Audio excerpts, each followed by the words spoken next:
بسم الله الحمد لله والصلاة والسلام على رسول الله صلى الله عليه وسلم. بەڕێزان و خۆشەویستانم، ئەو خۆشەویستانەی کە لە دەرەوەی هەرێمی کوردستان و متابعەی وتار و پێیجەکانی ئێمە ئەکەن، داوام لە ذاتی پاکی پەروەردگار لاوانی تاراوگا سەرفرازی ئەم دنیا ئەو دنیا بکە. بەڕێزەکانم، ئێوە دوو ئەرێک لە سەرشانتان کۆبووتەوە. ئەرکی یەکەم ئەوەیە ئێوە نوێنەری گەلی کورد و نوێنەری ئومەتی پێغەمبەری خوا صلی الله عليه وسلم. پێویستە ئێوەی بەڕێز بە ڕەوشتی بەرزتان، بە ئەخلاقی بەرزتان، بە زمانی پاکتان، بە ڕازگۆییتان، بە خۆشەویستی عەدالەتتان بتوان پەیامی پیرۆزی ئیسلام بگەیەنە هەموو ئەوروپا. ماڵێک نابێ بمێنێ لەم سەرزەویە وشەی خوا نەگەیشت بێتە ناوی، وشەی محەممەد الموستەفا عليه الصلاة والسلام تیا نەشەکا بێتەوە. ئاخری دنیا نایەت هەتاوەکو هیچ ماڵێک نامێنێ لە سەرزەویە ئللا وشەی ئیسلام ئەچێتە ناوی. بۆیە ئێوە هەوڵ بدەن کەسێک من لەو کەسانەی کە پەیامێکی زۆر گەورەتان هەڵگرت بێ و بتوانن بەهۆی پەیامەکەوە هەموو ئەوروپا فەتح بکەن. زۆر وڵات هەبوو بەهۆی بازرگانە موسڵمانەکانەوە فەتحکرا پێش ئەوەی جێشی ئیسلامی پێ بگا. ئومێ دەکەم ئێوە ئەو جێشە بەڕێزە بن کە بەرەو ڕۆما ڕۆشتون بۆ فەتحکردنی ڕۆما، کە باشترین جێش ئەو جێشەیە. هەر کەس بەردێک دابنێ لەو پێناوە، هەر کەس هەوڵێ بدا لەو پێناوە زۆر مەجوورە بێ.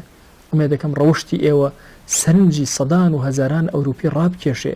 خۆشەویستانم، ئێوە پێویست ئەکا لەگەڵ بوونی ئەو ئەرکەی کە لەسەر شانتانەکە بریتە لە ئەرکی داوە بانگەواز و گەیاندنی پەیامی خوا، پێویستە زۆر بە وریانەش چاوتان کراوە بێ هێزی ئەوروپا بدۆزنەوە.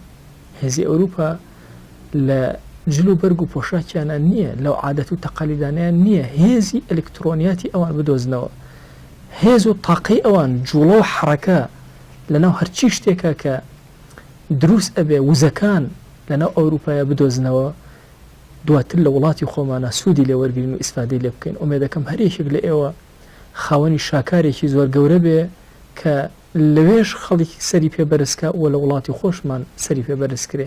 ئەمە بەشی یەکەمە بۆ جەنابتان. بەشی دووهەم بەڕاستی موسڵمانێکی زۆر لە کوردستانە و فەقیر و هەژارێکی زۆر بەتایبەتی لەم ساڵانەی ئەخیری نەبوونی و نەداریە خەڵکێکی زۆر سوود و ئیسفادەی لە پارۆ سەرۆت و سامانی ئێوە وەرگرتووە. کاسبی حەڵاڵی ئێوە زۆر گرنگە و زۆر ماڵی هەتی و بێوەژن و خەڵکی داماوی زیندوو کردوێتەوە. هەتا ئەم لە حەزەیەش کە من لەگەڵ جەنابتانە قسە ئەەکەم، دەیان ماڵ سەدان ماڵ ئەزانم کە لەناو ئەوروپاوە لە دەمی خۆیان ئەگرنەوە و ئەینێرنەوە لێرە بۆ هەژاران و فەقیرانی وڵاتەکەی خۆیان فەرامۆژ نەکردووە.